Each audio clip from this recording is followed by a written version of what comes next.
Great. All right. So for a typical rotating galaxy, we expect the velocity dispersion to be greatest in the central regions due to beam smearing and other effects. However, for galaxies that are shooting gas off into space in the form of galactic winds, we would expect the velocity dispersion to be quite high off the plane of the disk. And this is the signature that we focus on. So you can see in both of these galaxies that we see an enhanced dispersion perpendicular to the plane. To quantify this, we plot the velocity dispersion as a function of its distance off the plane in kiloparsecs and fit a quadratic polynomial.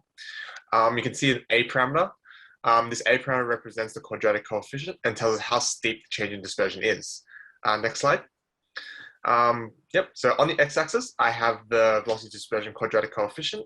And on the y-axis, I have a parameter that measures the central concentration of H alpha flux. Basically, the higher this number is, the more centrally concentrated the H alpha flux is, and likely means a higher star formation rate density. We can see that there's a weak correlation in the low and intermediate mass bins, but no correlation in the high mass bins. And this is sort of consistent with the idea that galactic winds are caused by regions of high star formation rate densities. All right. Thank you so much. Stefania, are you? Then? Yes, perfect. All right. Then, oops. Then your minute starts now as well. Okay, so today I wanted to present the results from my PhD, which focus on understanding how S0 galaxies form in the SAMI clusters, studying the separate stellar populations of the bulges and the disk.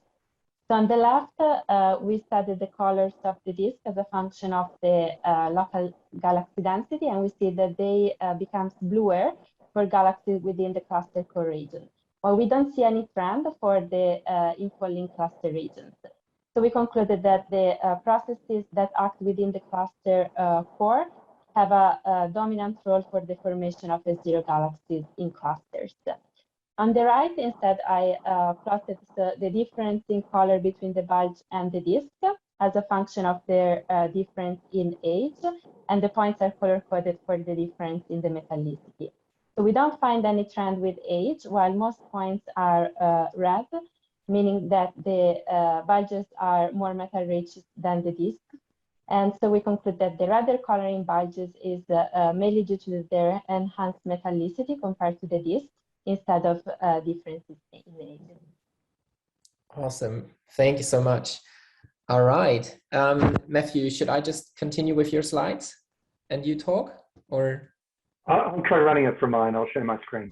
Easy. Just a sec. Off we go.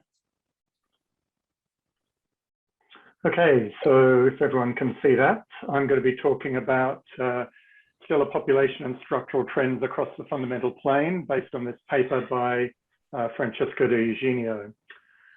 We studied the fundamental plane using 560 galaxies with R-band photometry and dispersions from SAMI. And we've used luminosity as a dependent variable. We get a fairly standard fundamental plane, but you can see here that there is an age variation if you look edge on at the fundamental plane, young things one side, old things the other.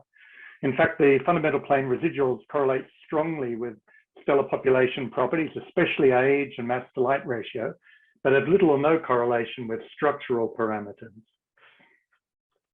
The fundamental plane residuals strongly correlate, in fact, most strongly correlate with the residuals from the surface density stellar mass to light relation, which is the best predictor of simple stellar population age from fundamental plane observables.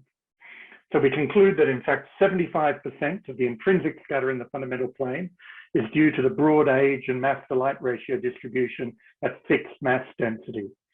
And that these empirical relations between stellar population and fundamental plane observables explain some, but not all, of the tilt of the observed fundamental plane away from the virial plane. And you can look up the details in the paper de Eugenio, Colless et al. In Monthly Notices. Thank you. Awesome. Thank you so much, Matthew. And thanks to all the speakers. That was a really nice final sprint. We made it through the session for Sami and Hector, but there's so much more to come. You all deserve a break for now, but we see you again later this afternoon.